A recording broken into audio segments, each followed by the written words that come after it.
ज्ञान प्रत्यक्ष होता है क्या?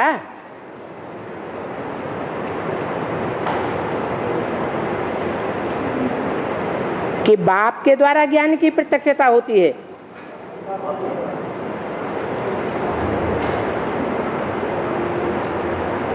ज्ञान देने वाला एक ही बाप है। तो ज्ञान का फाउंडेशन बाप के रूप में पड़ता है और भक्ति का फाउंडेशन है माँ के द्वारा पड़ता है। इसलिए बोला कि माता साकार होती है, अर्थात धरणी का रूप है, और बाप बीज है, इसलिए निराकार है।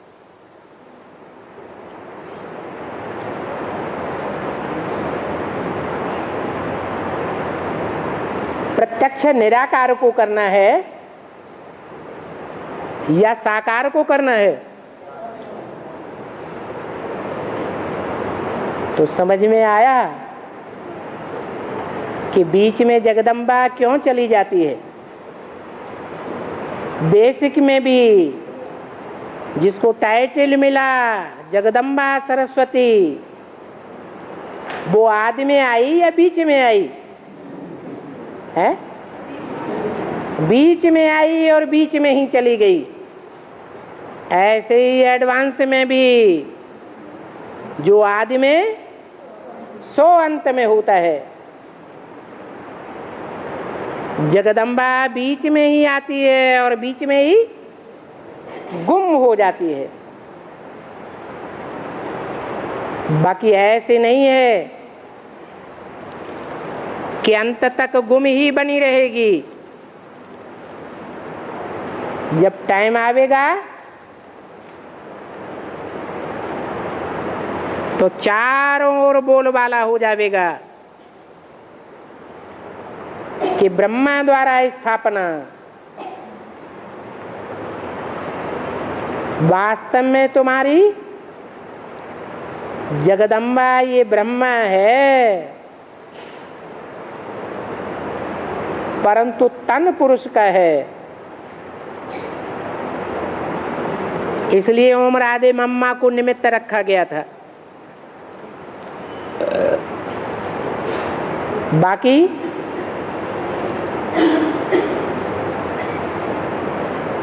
जगदम्बा स्त्री चोला है, जिस स्त्री चोले के रूप में ब्रह्मा भी पूजा जाता है, पुरुष चोले के रूप में नहीं पूजा जाता है। और पूजन तब ही होता है जब पवित्र बनते हैं।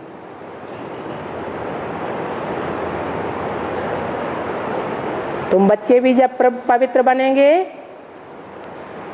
तो तुम्हारी भी नंबरवार प्रत्यक्षता हो जाएगी। और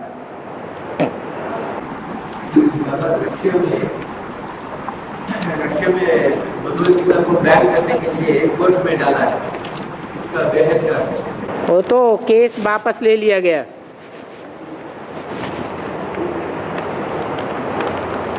झूठा साबित हो गया।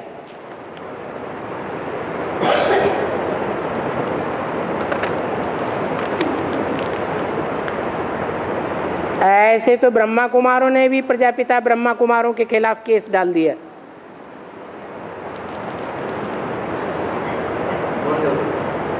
छह आठ लोगों के वारंट भी निकलवाए।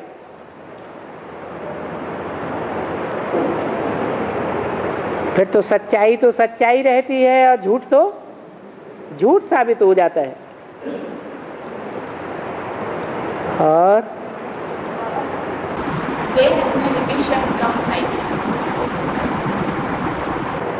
वे माने विशेष और भीषण माने भयंकर।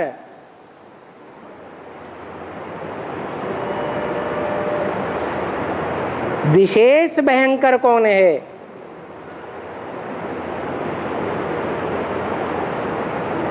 कहते हैं विभीषण कहाँ का वासी था? है? लंका का वासी था, रावण राज्य में था।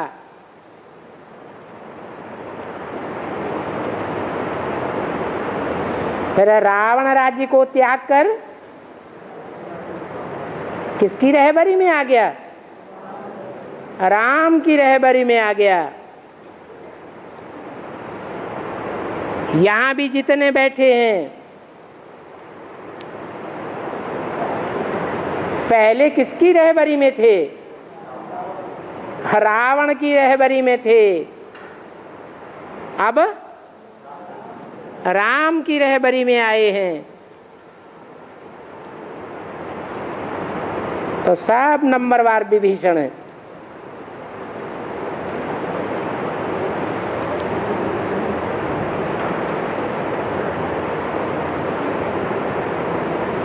रावण के राज्य में रावण संप्रदाय के लिए रावण ज्यादा खतरनाक था, कुंभकर्ण ज्यादा खतरनाक था, मेघनाथ ज्यादा खतरनाक था, या विभीषण ज्यादा खतरनाक था? है?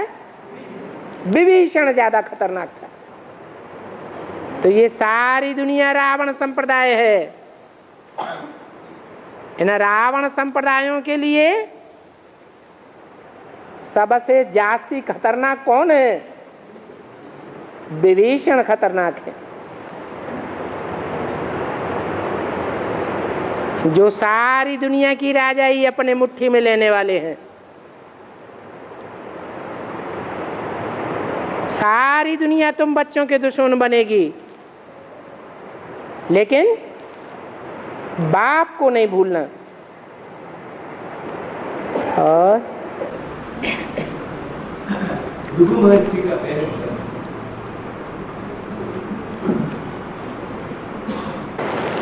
कोई मुरली में आया,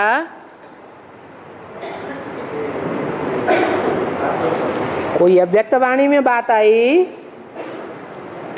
या क्लैरिफिकेशन में आई, या टीवी में आई है? कहां से आई?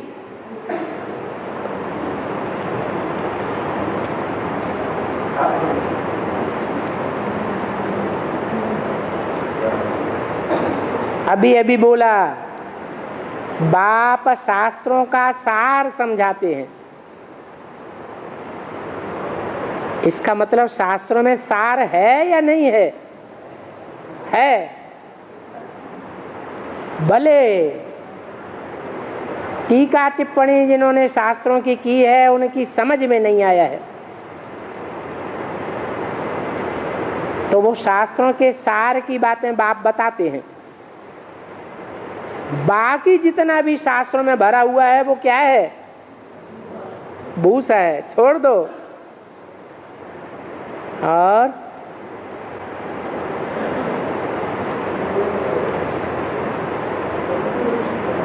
जोर से बोलो ना, जब लड़ाई लड़ते हो तो खूब जोर से बोलते होगे।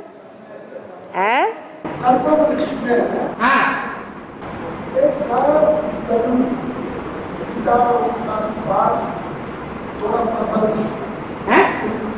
थोड़ा प्रबल है, सब धर्म प्रबल है।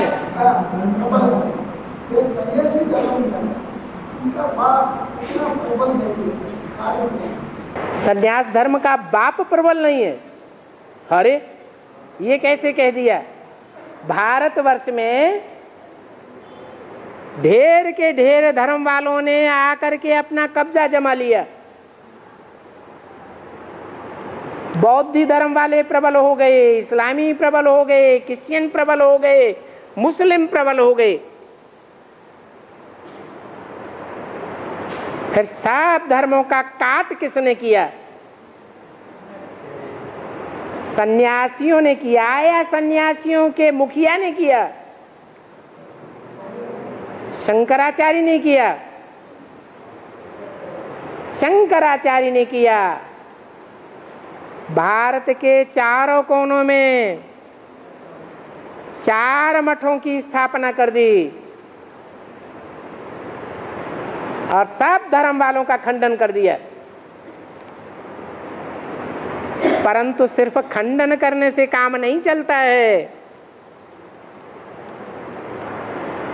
पहले सच्चे धर्म की स्थापना भी करनी पड़े। पहले स्थापना या पहले विनाश? पहले स्थापना होनी चाहिए।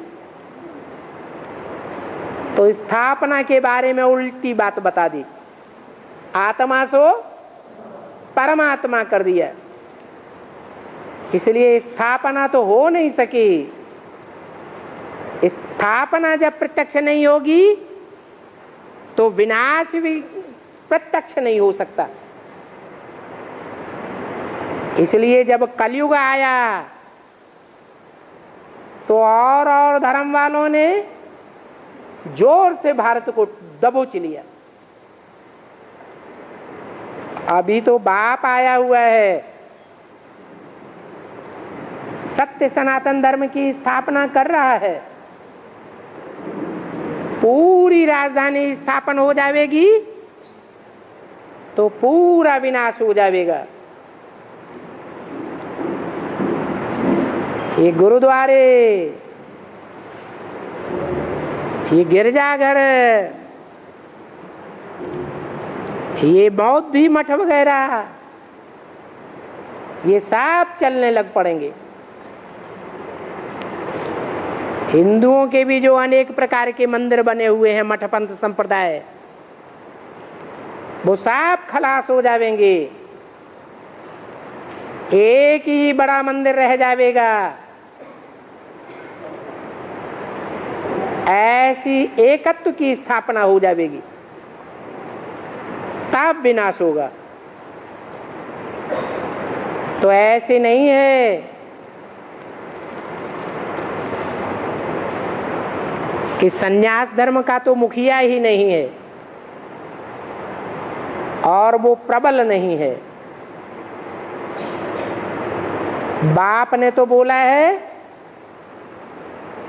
ये सन्यास धर्म के जब निकलेंगे तब तुम बच्चों की विजय हो जाएगी। उनमें क्या खासियत है? प्योरिटी है जन्म जन्मांतर की।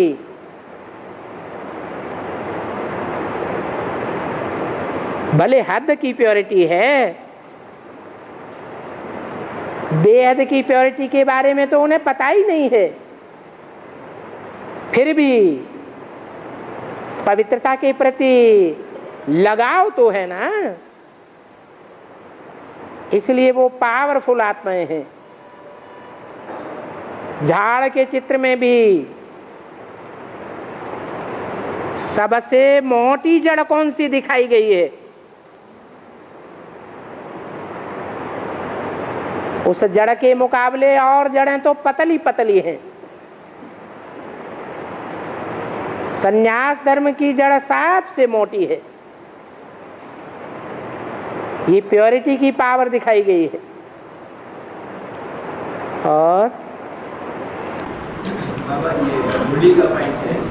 बाबा ने ये पुराना बुक लिया है, बच्चे भी ये पुराना बुक खरीद के देखो। है बाबा ने ये पुराना बुक लिया है, बूट है। हाँ, तुम बच्चे भी पुराना बुक खरीद के देखो। पुराना बूट खरीद के? हाँ खरीद के देखो। हाँ, ऐसा ये मूली में आया है। इसका खरीदने का अर्थ क्या है? खरीदने का अर्थ यह है कि जब चीज कोई खरीदी जाती है तो उसका मूल्य भी अदा करना पड़ता है। बिना मूल्य दिए कोई चीज ऐसे ही नहीं मिल जाती है। तो बाप जिस पतित तन में आते हैं और उस प्रतिध्वनि के द्वारा बाप प्रत्यक्ष होते हैं।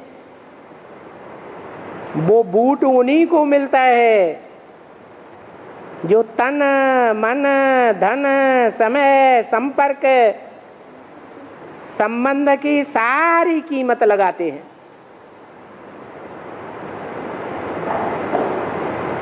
नंबरवार कीमत देते हैं और नंबरवार प्राप्ति करते हैं। और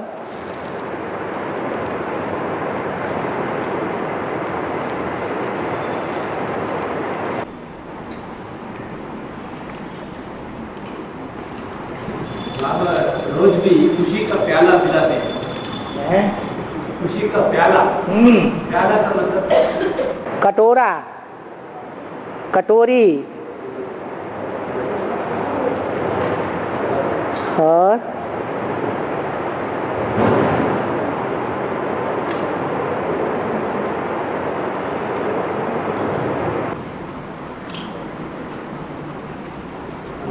लास्ट ईयर की अव्यक्त वाणी में कहा है ये वाइब्रेशन के लिए हर एक आत्मा निमित्त है।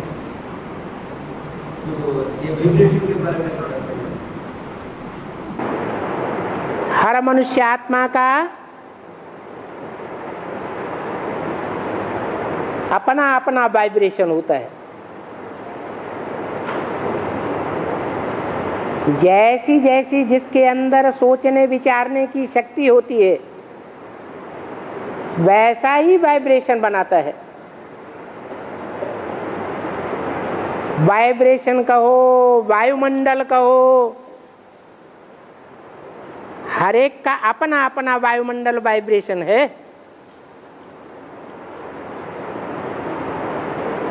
ये बुद्धि की एकाग्रता से संबंधित बात है। जितना जितना बुद्धि की एकाग्रता बढ़ती जाएगी वाइब्रेशन या वायुमंडल प्रभावशाली बनता जाएगा। क्यों प्रभावशाली बनेगा? दुनिया वालों के मुकाबले हमारा वायुमंडल, हमारा वाइब्रेशन ज्यादा प्रभाव फैलाएगा, क्योंकि हमको एकाग्रता की शक्ति मिली हुई है। एक के आगे हमारी बुद्धि अग्रसर रहती है। वो एक दुनिया की सबसे पावरफुल आत्मा है जिसको कहते हैं परमपिता परमात्मा।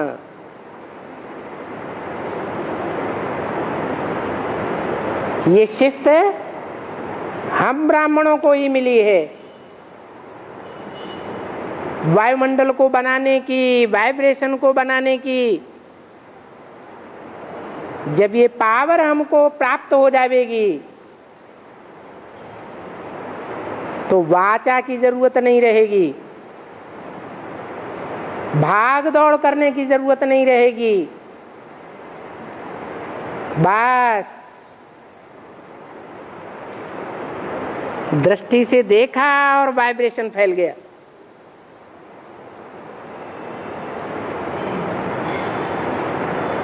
एकदम लास्ट की स्टेज में जब पहुंचेंगे तो दृष्टि से देखने मात्र की भी जरूरत नहीं रहेगी। दुनिया के एक कोने में बैठ करके दुनिया के दूसरे कोने पर वाइब्रेशन फेंक सकते हैं। जैसे अभी साइंस बेतार के तार द्वारा, वायरलेस के द्वारा दुनिया के किसी भी हिस्से में संदेश पहुंचा देता है।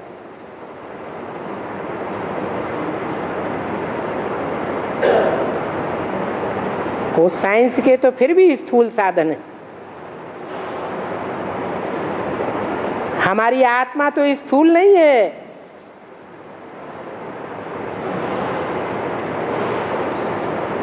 एकदम अव्यक्त है। आंखों से देखी नहीं जा सकती। और किसी यंत्र से पकड़ी भी नहीं जा सकती। ऐसी आत्मा का वाइब्रेशन पावरफुल हो जाएगा जो एक स्थान पर बैठे बैठे एक ही सितारा अपने 84 जन्मों से कनेक्टेड पूरी दुनिया को कंट्रोल करेगा। जो मुरली में बोला है, एक एक सितारे में एक एक दुनिया भरी पड़ी है। तो ऐसी वाइब्रेशन की पावर हो जाएगी।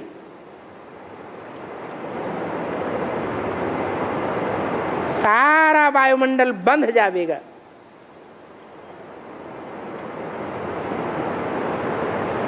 जैसे माला में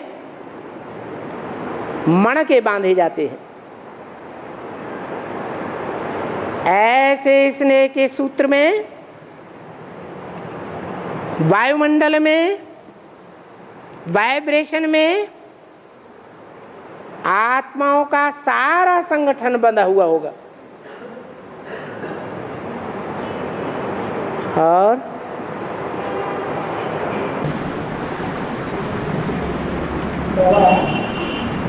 अब मनुष्य के बुद्धि और विवेक वो दो चीज है। बुद्धि क्या है और विवेक क्या है? विवेक ज्ञान से कनेक्टेड है और बुद्धि तो स्वयं ही आत्मा है जो मन को कंट्रोल करती है, संस्कारों को भी कंट्रोल कर सकती है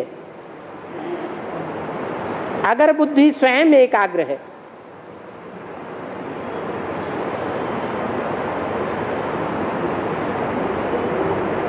विवेक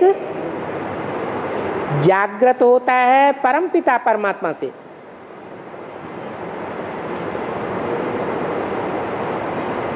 उन्होंने तो भक्ति मार्ग में नाम रख दिया है रामकृष्ण परमहंस। उनका चेला विवेकानंद। विवेक में आनंद लेने वाला।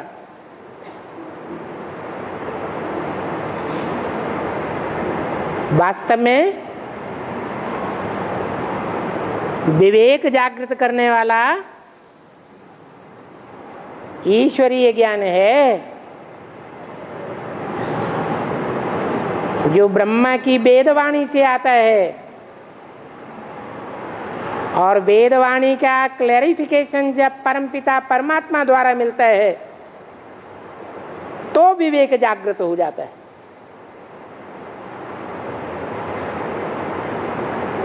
बाकी इस दुनिया में सदैव विवेकी कोई होता नहीं है। ये विवेक जागृत नहीं रहता है।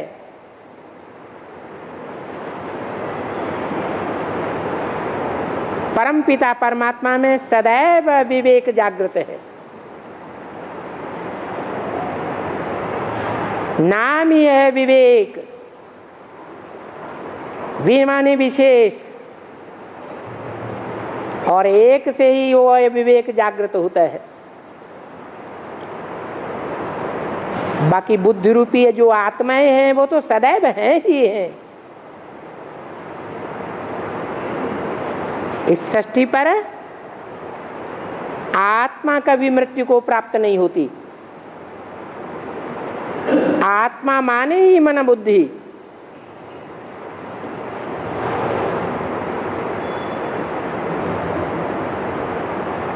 परंतु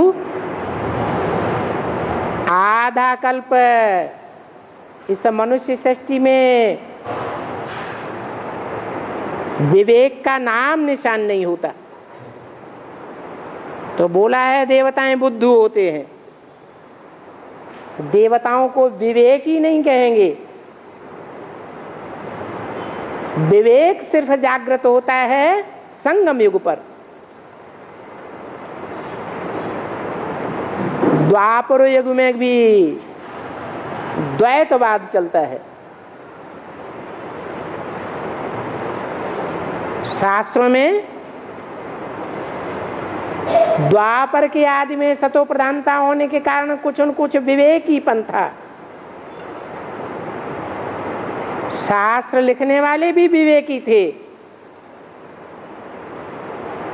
बाद में शास्त्र भी तमो प्रधान हो गए। जैसे कि विवेक नष्ट हो गया।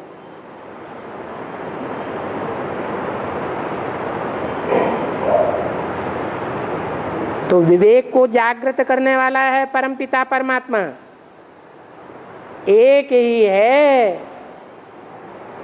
दूसरा कोई नहीं है। बाकी मन बुद्धि आत्माएं तो अनेक हैं।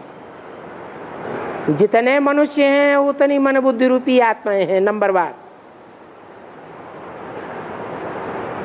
हाँ, कोई की बुद्धि डल है, कोई की बुद्धि फास्ट है। वैज्ञानिकों की फास्ट बुद्धि तो कहेंगे, परंतु विवेक ही नहीं कहेंगे,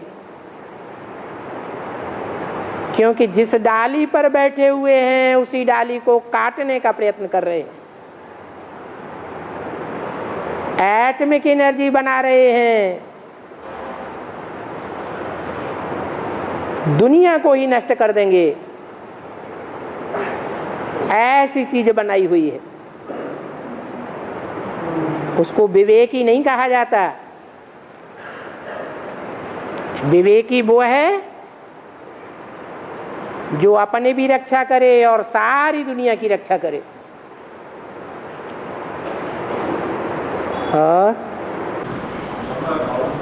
अमृत वेला में याद तो करना है, अमृत वेला में याद तो करना है। तो अभी गाड़ी में जब सुन रहे थे दिल्ली में सेवा के प्लान्स चलनी चाहिए, और कभी कहते हैं इस अमृत वेला में विचार सागर मंथन होना चाहिए। तो क्या तीनों भी एक ही गिना जाएगा? विचार सागर मंथन देव आत्माएं करती हैं या मनुष्य आत्माएं करती हैं?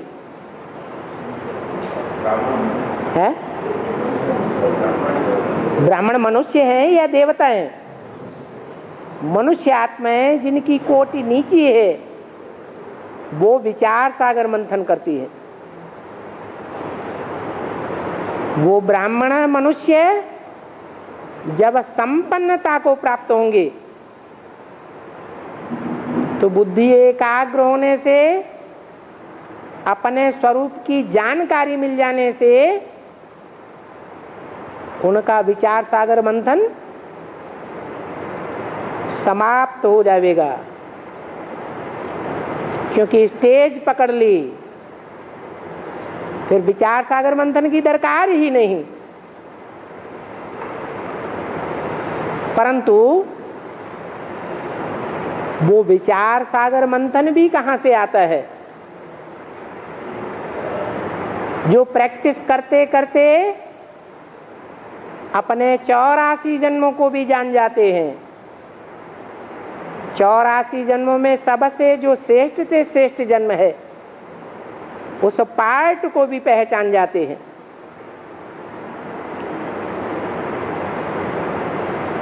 वो स्टेज को प्राप्त कराने वाला कौन है? कोई है या नहीं है? कौन है? एक ही परमपिता परमात्मा है।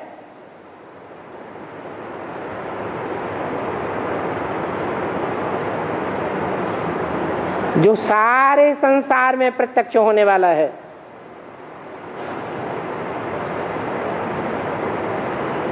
सारे संसार की मनुष्य आत्माओं को उस एक के द्वारा, एक की स्मृति के द्वारा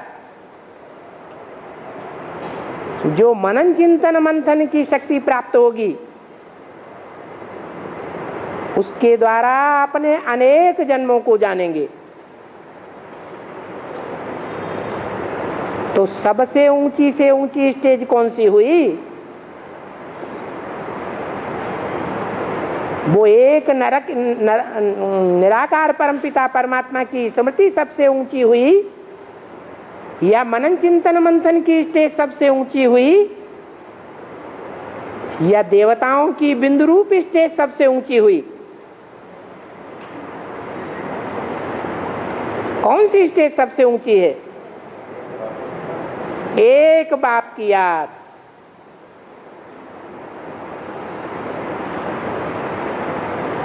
वो एक बाप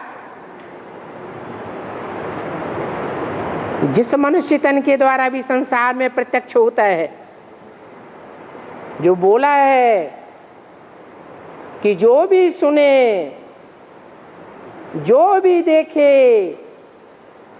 उसके मुख से ये आवाज निकले कि मेरा बाप आ गया। तो सुनने वाला सुनेगा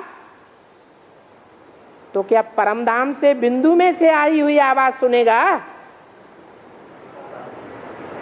किससे सुनेगा?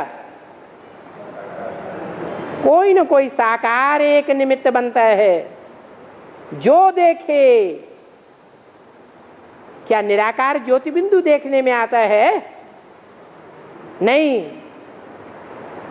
वो निराकार साकार में आके प्रत्यक्ष होता है और निराकारी स्टेज के द्वारा प्रत्यक्ष होता है। बच्चों के लिए भी बोला है कि तुम बच्चों की अव्यक्त स्टेज ही बाप को प्रत्यक्ष करेगी। जो बच्चे जितनी अव्यक्त स्टेज को धारण करेंगे उतना बाप को प्रत्यक्ष करने के निमित्त बनेंगे।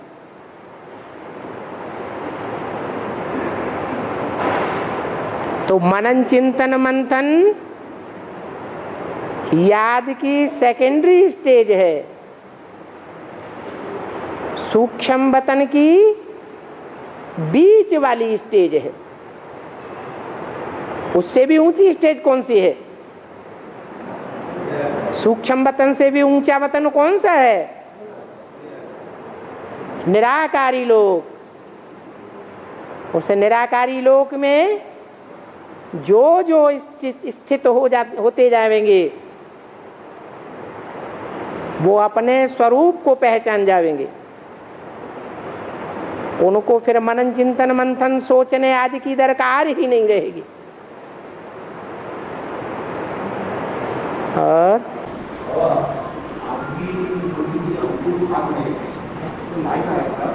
आज से 5000 साल पहले नरक में राज्य था। अंतिम भाग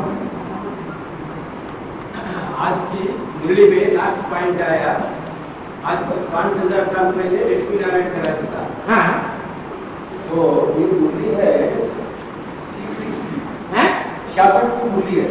हाँ, कहीं की भी हो। हाँ, नहीं 66 की मुरली है। 66 में तब तक पाप नहीं आए, तब तक बाप यज्ञ में प्रवेश नहीं, पुनः प्रवेश नहीं किए। हाँ, वैसे 69 में पुनः प्रवेश का होने के बाद हमारा पुराना मुरली में है आज से 10 वर्ष कम 5000 साल पहले लक्ष्मी नारायण का राज था। वो भी 66-67 का मुरली था।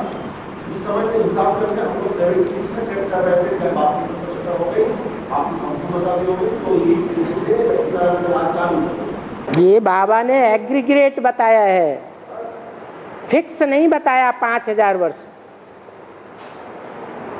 इसलिए ऐसा बोल दिया। दोनों टाइमिंग अलग अलग होगा। हाँ जी, लक्ष्मी और नारायण दोनों आत्माओं के संस्कार मिलकर के एक हो जाएंगे, तब विष्णु कहा जाएगा या पहले ही विष्णु कहा जाएगा? एक हो जाएंगे तो जरूर 66 में वो लक्ष्मी का पद पाने वाली आत्मा यज्ञ में आ चुकी है। इसलिए ये वाक्य बोला गया। और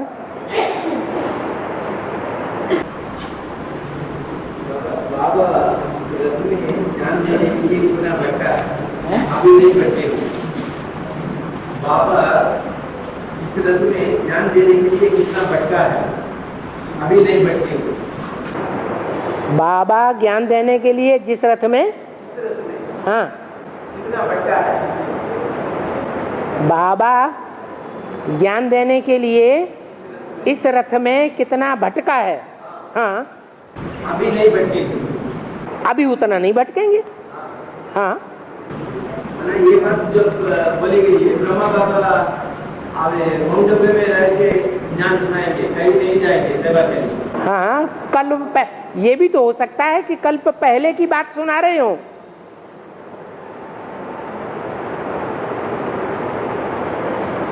ये वाक्य जब बाबा बोल रहे हैं तो कल्प पहले जो हुआ है, रथ को द्वारा, रथ के द्वारा बच्चों को ज्ञान देने के लिए कल्प पहले जितना भटकना पड़ा है उसकी बात बता रहे हो। वो संदर्भ में बताया। हाँ, अभी आप बच्चे जाके सेवा करो, बाबा तो यही रहेंगे। ऐसा कहाँ बोला? आप जो वाक्य पढ़ रहे हैं उसमें कहाँ ये बात बोली गई? वो वाक्य पूरा लाओ ना। ये तो बात आप अपनी बात गलत फहमी को साबित करने के लिए बोल रहे हैं। नहीं, उसके साथ है वो।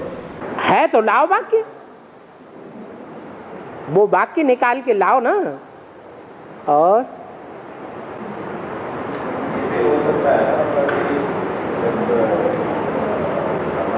ये वाणी उस समय की बोली हुई है जब ब्रह्मा बाबा जीवित थे और मुकर्रर रथ के लिए बाबा को भटकना नहीं पड़ा था और वो रथ भी नहीं भटक रहा था। उस समय का ये वाक्य है। तो वो कल्प पहले के लिए साबित होता है, इस कल्प के लिए साबित नहीं होता, क्योंकि वाणी ब्रह्मा के मुख से बोली गई है। जब तक ब्रह्मा बाबा जीवित थे, ये क्लैरिफिकेशन का महावाक्य नहीं है, मुरली का पॉइंट है, टीचर के मुख के द्वारा बोला हुआ पॉइंट नहीं है। जिस टीचर के लिए बोला है कि बाप, टीचर और सदगुरु एक ही तन के द्वारा तीनों पार्ट बजते हैं, एक ही है। ऐसे नहीं कि टीचर अलग है, बाप अलग है और सदगुरु अलग है।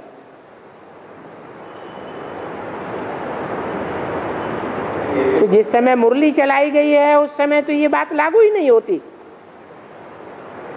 तो जरूर कल्प पहले की तरफ इशारा किया। और है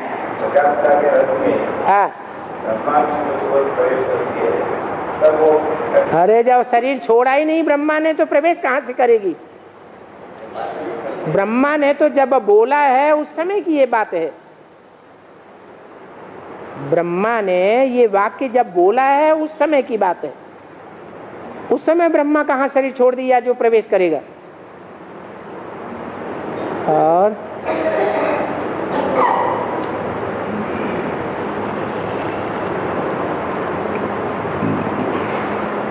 किसी ने पूछा है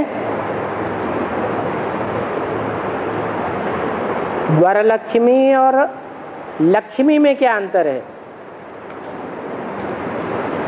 वर माने श्रेष्ठ और लक्ष्मी माने लक्ष्मी। इन दो नामों से ही साबित होता है कि लक्ष्मी के रूप में पार्ट बजाने वाली दो विशेष आत्माएं हैं। एक ने लक्ष्मी पार्टधारी के रूप में श्रेष्ठ पार्ट बजाया। श्रेष्ठता किस बात की होती है?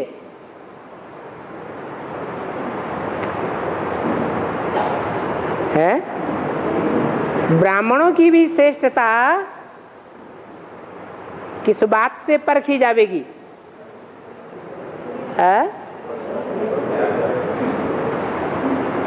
याद का भी रिजल्ट क्या होता है?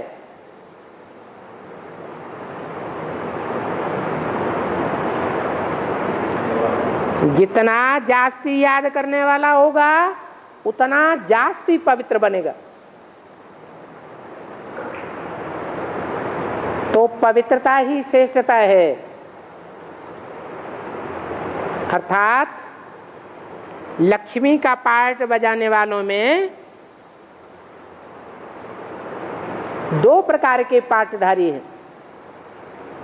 जिनके संस्कार मिलकर के एक होते हैं तो महालक्ष्मी कहा जाता है।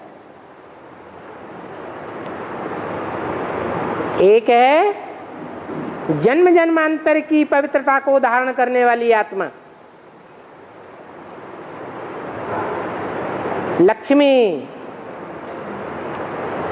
जो श्रेष्ठ पार्ट बजाने वाली है। 63 जन्मों में भी निष्कृष्ट पार्ट नहीं बजाया और संगम युग में भी नीचा पार्ट नहीं बजाया, वर माने श्रेष्ठ पार्ट ही बजाया। और उसके मुकाबले जो दूसरा पार्टधारी है लक्ष्मी का, वो जगदम्बा के नाम से जाना जाता है।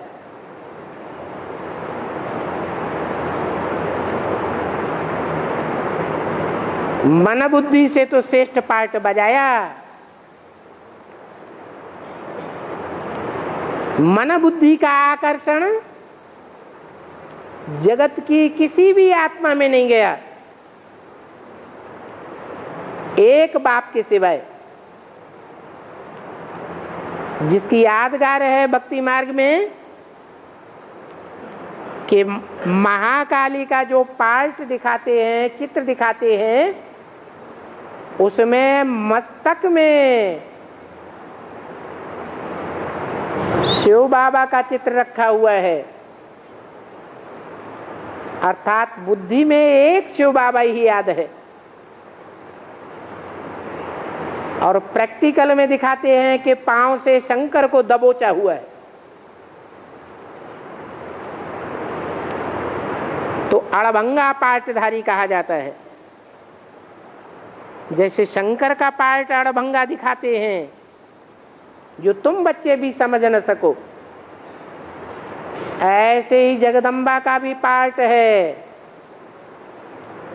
जो बच्चों की समझ में नहीं आता है। इसलिए मुरली में बोला है, हर रचयिता को समझना फिर भी आसान है, लेकिन रचयिता की रचना को समझना बहुत मुश्किल है। तो जगदम्बा बाप की रचना है। प्रैक्टिकल कर्मों में वो बात समझ में नहीं आती है, क्योंकि उसे पार्ट बजाना है जगत जननी बनने का। जगत में सिर्फ देवताएं ही नहीं हैं, इस्लामी, बौद्धी, क्रिश्चियन आदि सभी हैं। इसलिए सारी दुनिया के बीच में एक दिल्ली ही ऐसा शहर है जिसे दिल्ली की गोद में हर धर्म ने राज्य किया है। ये दिल्ली ही जगदम्बा है। इसलिए बोला है कि दिल्ली का परिवर्तन सारी दुनिया का परिवर्तन, दिल्ली का सुधार सारे भारत का सुधार हो जाता है।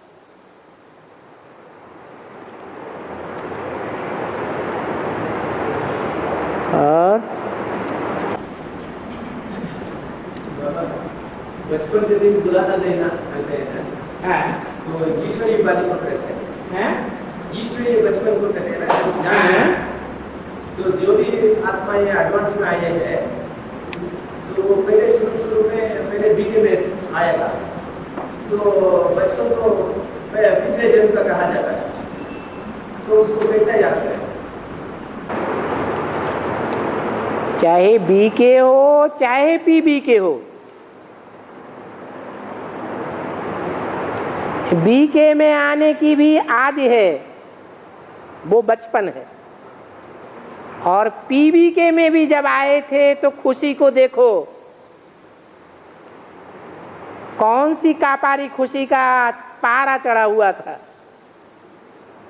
वो भी सतो प्रधानता की स्टेज है। जैसे बच्चा महात्मा होता है, सतो प्रधान होता है, ऐसी ही स्टेज होती है। इसलिए ब्राह्मणों के 2 जन्म कहे जाते हैं। ब्राह्मणों को द्विज कहा जाता है। द्वि माने 2, ज माने जन्म लेना। एक ब्राह्मणत्व का जन्म है, शूद्र से ब्राह्मण बनने का बेसिक में, और दूसरा जन्म है एडवांस में परिपक्व स्टेज पाने का।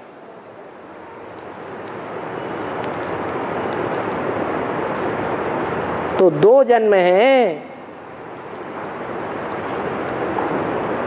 जन्म लेते ही पता लगता है कि मैं किस बाप का बच्चा हूं। एडवांस में आते हैं, उनको भी पता लगता है कि मैं सूर्यवंशी बच्चा हूं। डायरेक्ट ज्ञान सूर्य बाप मुझे मिला है। तो सात्विक स्टेज होती है, और सात्विक स्टेज के लिए बोला गया है बचपन के दिन बुला न देना, क्योंकि बचपन में बाप बच्चों को उंगली पकड़ करके चलाता है, उंगली पकड़ करके पुरुषार्थ कराता है। वो बच्चे चलना अपने आप नहीं सीख जाते,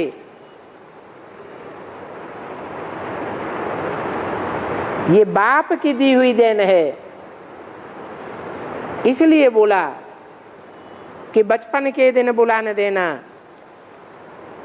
आज बचपन में हंसे, बड़ी मौज मनाई जब आए थे शुरू में, फिर बाद में जब तमो प्रधान बनते हैं तो बाप की ही ग्लानि करने लग पड़ते हैं। बाप के ऊपर अनिश्चय बैठने लगता है। अनिश्चय बैठता है तो जैसे कि बच्चा मर गया। जैसे लौकिक दुनिया में बच्चे मरते हैं तो बाप रोते हैं, ऐसी बात बताई कि आज हंसे कल रुला नहीं देना, अनिश्चय बुद्धि बन करके। और है डायरेक्ट कोई पीवी के नहीं बनते। जो समझते हैं कि डायरेक्ट पीवी के बन गए वो अपने पूर्व जन्म को भूले हुए हैं। जो भी आत्माएं आती हैं वो पहले कभी न कभी इस जन्म में या पहले जन्म में बी के बन करके ही आई है। तब इतना तीव्र गति से बाप को पहचाना है, नहीं तो 70 साल पुराने बाप को नहीं पहचान पा रहे हैं। से साबित होता है उन 70 साल वालों ने इतनी पढ़ाई नहीं पढ़ी है जितने इन नए बच्चों ने पढ़ी है। कब पढ़ी है? इस जन्म में तो बीके नहीं थे। ऐसी पढ़ाई कब पढ़ी? जो बाप को पहचान लिया। ये सबसे बड़ी शिफ्ट है। क्या दुनिया वालों ने बाप को नहीं पहचाना और इन बच्चों ने बाप को पहचान लिया। और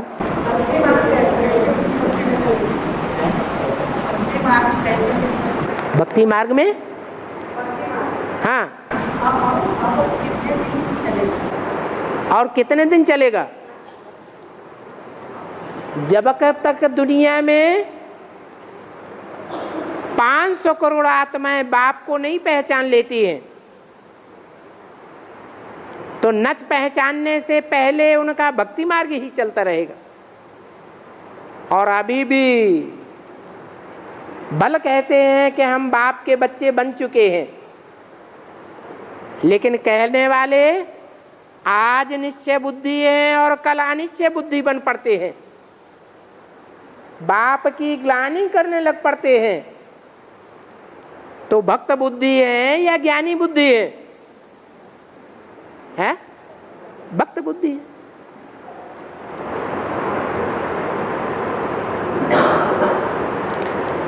ज्ञान में चलने वाले युगल होते हैं जिनको बच्चे नहीं होते हैं।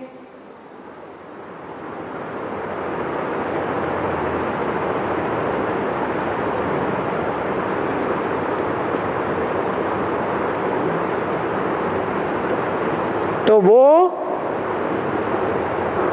माता नहीं हुई ना, क्योंकि बच्चे तो हुए नहीं, तो कुमारी है ना। उस कुमारी को बाबा सरेंडर नहीं करते हैं, नहीं करते हैं। कोई युगल है और वो युगल है अपनी युगल को ईश्वरीय सेवा में सरेंडर करते हैं, चाहे उसको बच्चे हों या न हों। बाबा सरेंडर नहीं करते हैं? करते हैं। ऐसे नहीं है कि नहीं करते हैं।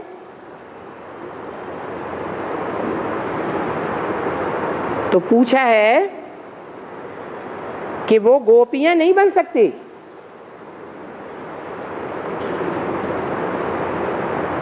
जिनको सरेंडर नहीं करते हैं। पहली बात तो ये बात ही गलत है कि जिन शादीशुदा माताओं को बच्चे नहीं होते हैं तो उनको सरेंडर नहीं किया जाता। हाँ, उनके युगल अगर परमिशन लेटर लिख करके देते हैं तो सरेंडर हो सकती है। सरेंडर भी हो सकती है और वो गुप्त पुरुषार्थी भी हैं। और गुप्त पुरुषार्थी सिर्फ उनको नहीं कहा जाता जो कागज पे सरेंडर पत्र लिख देते हैं। गुप्त पुरुषार्थी बाप से गुप्त संबंध जोड़ने वाले वो भी हैं जिन्होंने कागज पे सरेंडर पत्र नहीं लिखा है, परंतु सारा जीवन श्रीमत पर चलते हैं। श्रीमत के बरखिलाफ कोई कदम नहीं उठाते। वो भी सरेंडर की लिस्ट में हैं। और गोप गोपियों की लिस्ट में भी हैं जिन्होंने अपनी बहन को सरेंडर किया हुआ है, अपनी बेटी को सरेंडर किया हुआ है, अपनी भांजी को स्वेच्छा से सरेंडर किया हुआ है। और सरेंडर करने के बाद उस संबंध को निभाते भी हैं। बाप की ग्लानि नहीं करते हैं, संबंध की गहराई को समझते हैं, तो वो भी गोप गोपी हैं, क्योंकि गुप्त संबंध की बात को जानते हैं, दुनिया वाले नहीं जानते। जो नहीं जानते हैं वो विरोध करते हैं, जो जानते हैं कि बाप के साथ